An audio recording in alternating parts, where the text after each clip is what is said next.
3 countries, 18 months, not one defeat, 700 guns, 20 miles of front, 4 o'clock in the morning. The 2nd of May 1915. For 4 hours, the shelling does not stop. When it lifts, the Russian trenches are not damaged, they are gone. The infantry walk into open ground. What follows is the deepest advance any commander manages on any front in the entire war. The man who plans it is 65 years old. His father manages another family's estate for a living, and he wears a silver skull on his cap. In 18 months, he will break the Russian army, overrun Serbia, and take Bucharest on his own birthday. 18 years later, he will stand in a Prussian church in the uniform of a dead empire a few feet from Adolf Hitler. This is how that happens. House Leibniz in the Prussian province of Saxony is not the sort of place that produces field marshals. August Mackensen is born there on the 6th of December, 1849. His father manages land he does not own in the Prussian army. Of this century, the senior ranks belong almost entirely to the nobility, and a surname without a von in front of it is a ceiling rather than a name.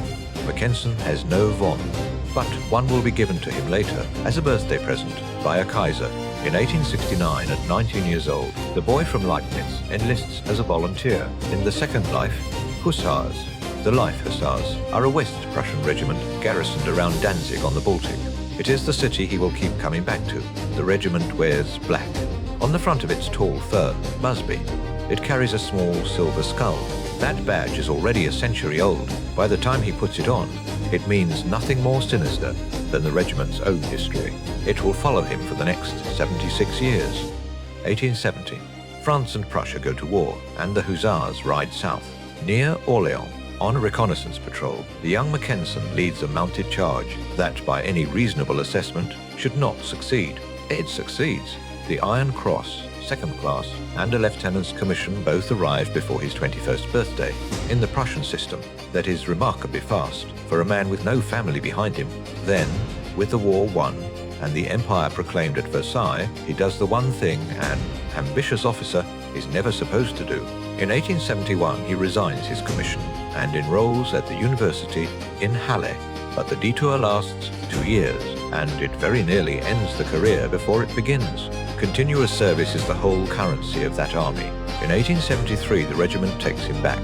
From that point, the climb does not stop for 45 years. The Prussian General Staff is the most exclusive military institution in Europe. Entry to it runs through 3 years at the War Academy, and there is no other door. But in 1891, Mackensen is posted to the General Staff in Berlin without ever attending. He gets there on ability and on patronage, and in Imperial Germany the patronage matters at least as much. For the next 15 years he serves as adjutant to Alfred von Schlieffen. Schlieffen is the chief of staff whose war plan Germany will still be arguing about a century later. He teaches Mackensen one principle above all the others: concentrate overwhelming force onto a single point, then refuse the enemy any time at all to recover from it. Mackensen spends 1915 proving it. In 1893, the 1st Life Hussars are given to him, and the Death's Head uniform becomes permanently his. 5 years later, the Kaiser appoints him his personal aide-de-camp. No commoner has ever held the post. On the 27th of January, 1899, the Kaiser's 40th birthday, Wilhelm ennobles him. The estate manager's son is now August von Mackensen. By 1908, an entire army corps at Danzig is his, and the Kaiser sends his own son to serve under him there. It is by any measure a completed career, ennobled, decorated, comfortable, with very little left to prove. Then Europe collapses. August 1914. Russian armies cross into East Prussia. The province that Mackensen's corps exists to defend becomes the first piece of German soil invaded in the war. He is 64 years old. On the 20th of August, his corps fights at Gumbinnen. The outcome is poor enough that the German commander in the east proposes giving up East Prussia altogether. That commander is replaced. The men who take over are Paul von Hindenburg and Erich Ludendorff. Between the 23rd and the 30th of August, they destroy an entire Russian army at Tannenberg. Mackensen's corps fights on the northern flank of it. Through the autumn, the fighting moves south into Poland. By the end of October, his troops are within 12 miles of Warsaw. They cannot hold it, and the retreat forced on them is the closest thing to a reverse on his record for 3 years. But in November, the Russians advance into a trap around the city of Blue-Ulm. The German Ninth Army, now his, catches them in open country. On the 27th of November, the Kaiser awards him the Pour le Mérite, the highest Prussian order for military merit. The reputation starts here. By the spring of 1915, the Eastern Front is the only theatre where either side can still imagine a quick victory. In the West, the trench line is continuous from the Channel to the Swiss border, and nothing moves. In the East, there is space. On the 16th of April, a new formation is handed to Mackensen, the 11th Army. It is assembled from 4 corps, pulled quietly off the Western Front, and moved east without the Russians detecting it. His chief of staff is August von Mackensen, a cold and formidable planner who will later rebuild the German army almost from nothing. Siecht says his commander has the instincts of a hunter. The plan is Schlieffen's principle, at a scale nobody has yet attempted here. Rather than spreading the artillery along the line, every gun that can be moved is concentrated into one narrow corridor. It runs between the towns of Gorlice and Tarnów. On the 2nd of May, the barrage opens. The Russian defenses inside that corridor are less broken than removed. But a breakthrough alone is not what makes this campaign famous. Breakthroughs happen on every front in this war, and they are almost always sealed off within a week. What makes this one famous is that Mackensen does not stop. Doctrine requires him to halt and consolidate, and very nearly every other commander in the war does exactly that. He keeps moving. The 11th Army advances 186 miles. Przemysl and Lemberg are retaken, and the entire Russian line is levered back out of Poland. The Russian army takes losses in men and material that it never fully replaces. No commander on any front in this war advances further. In June 1915, the Kaiser promotes him to General Feldmarschall, Field Marshal, at 65, from an estate manager's cottage. October 1915. Mackensen is sent south to a completely different kind of problem. Serbia has held out for over a year and defeated 2 Austro-Hungarian invaders. It also sits directly across the only railway that could connect Germany to its Ottoman ally. The force assembled to finish it is unlike anything yet seen in the war. A German army, an Austro-Hungarian army, and a Bulgarian army, all placed under one commander. These are allies who distrust one another profoundly. Holding them together is arguably a harder problem than the fighting. Belgrade falls on the 9th of October, but the Serbian army refuses to surrender, and rather than be encircled, it does something close to unthinkable. It walks out. In the middle of winter, the survivors retreat over the mountains of Albania towards the sea. Close to half of them die on the way.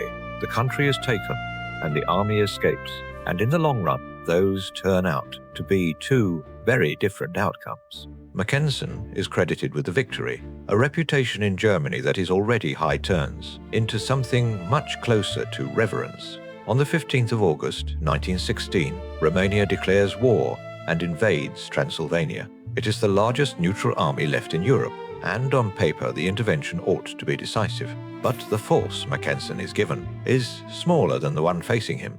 It is also more improbably assembled than the Serbian command was. Germans and Bulgarians, Ottoman Turks and Austro-Hungarians, all under one man. On the 8th of September, he takes 2 fortified crossings on the Danube in a single day. The garrison holding them outnumbers his attacking force. Then, instead of driving straight up the country, the campaign swings around behind the Romanian armies in the mountain passes. On the 6th of December 1916, German troops enter Bucharest. The date happens to be Mackensen's 67th birthday. He rides in on a white horse and moves into the Romanian royal palace. Within 3 months, about 2/3 of Romania is occupied, and Mackensen is appointed its military governor. On the 9th of January 1917, the Kaiser awards him the Grand Cross of the Iron Cross. In 4 years of war, that decoration is given exactly 5 times. The other 4 recipients are Hindenburg, Ludendorff, a Bavarian prince, and the Kaiser himself. A battlecruiser is named after him and launched that April. At 67, August von Mackensen is arguably the most admired soldier in Germany. The reputation that outlives him is printed on postcards and repeated for 30 years. It says that across 4 years and 3 campaigns, he is never once beaten in the field. That is not quite true. In the summer of 1917, the Romanian army fights his forces at Marshal and holds the line.